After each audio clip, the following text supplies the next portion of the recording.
Hello dear students, आज हम model के बारे में डिस्कस करेंगे। इंग्लिश में मॉडल्स हैं एक तरह के हेल्पिंग वर्ब है जो मूड शो करते हैं। मॉडल मूड शो करते हैं। मॉडल कुल 13 है।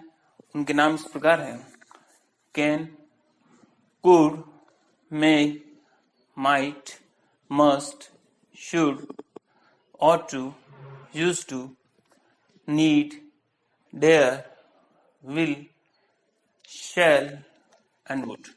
13 इन नंबर्स। कुल मॉडल कितने हैं? 13।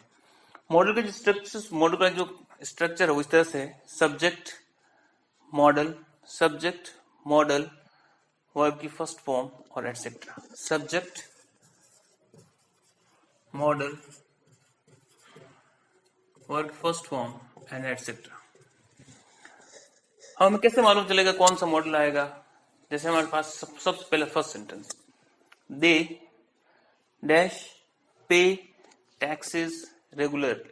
उनको टैक्स रेगुलरली भरना चाहिए, रेगुलरली जमा कराना चाहिए, अदा करना चाहिए। दे सब्जेक्ट है, ब्लैंक जो मॉडल है वो हेल्पिंग वर्ब हमारा ब्लैंक है, पे फर्स्ट फॉर्म है और टैक्सेस एंड रेगुलरली अदर्स। हमें कैसे मालूम चलेगा कि इन 13 मॉडल में से यहाँ कौन सा आएगा? तो हमने एक बहुत ही शॉर्ट लिस्ट बना रखी है।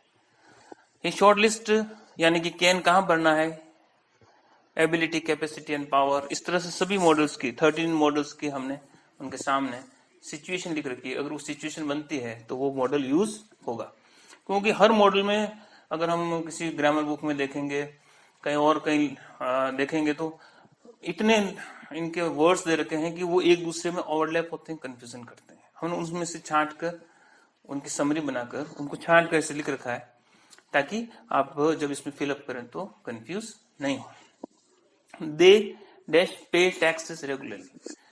तो टैक्स रेगुलर पे करना क्या है? एक लीगल प्रोसेस है। अब हमें इसमें ढूंढना पड़ेगा लीगल कहाँ है। तो हम देख रहे हैं इसमें ये लीगल ऑब्लिगेशन। लीगल ऑब्लिगेशन ये है, इसका मतलब हमें क्या भरना है इसके अंदर?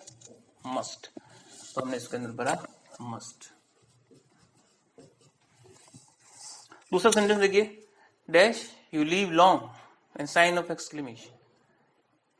आप लंबे जिए, दीर्घायु के लिए, कामना है, मनोकामना है।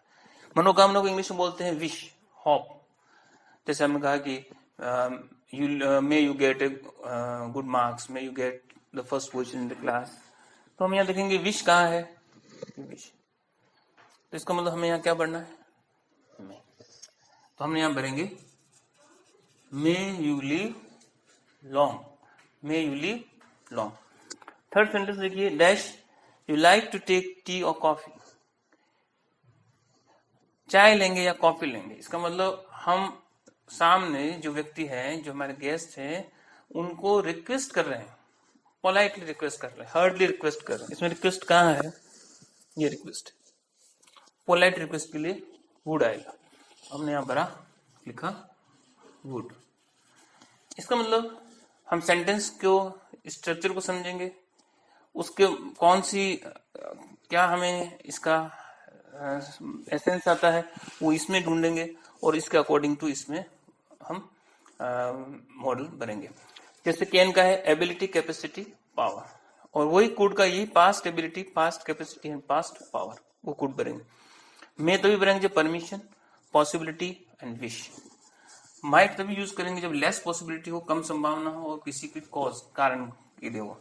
मस्ट तब यूज करेंगे जब कंपल्सरी हो, नेसेसरी हो, लीगल ऑब्लिगेशन हो, प्रोहिबिशन हो, स्ट्रॉन्ग पॉसिबिलिटी। शुड तभी यूज करेंगे जब मॉरल ड्यूटी हो, एडवाइस हो, सजेशन हो या लिस्ट, LEST लगा हो। ऑट टू तभी यूज करेंगे जब शुड की जगह पर हम ऑट टू का यूज कर सकते हैं, सिर्फ लिस्ट को छोड़ के। लिस्ट यानी कि लेस जो आता है वो शुड में यूज होता है, ऑट टू में यूज नहीं होगा। यूज टू हम तभी यूज करें जब किसी की पास डिसकंटिन्यू हैबिट है, पहले कोई आदत थी और अब नहीं। नीड तभी यूज करेंगे जब लैक ऑफ नेसेसिटी हो, आवश्यकता नहीं हो। नीड और डेयर नेगेटिव और इंटरोगेटिव सेंटेंसेस में ही यूज होते हैं। पॉजिटिव यानी एफर्मेटिव सेंटेंसेस में इनका यूज नहीं होता है, यानी कि लैक ऑफ नेसेसिटी या आस्किंग नीड, आस्किंग नेसेसिटी।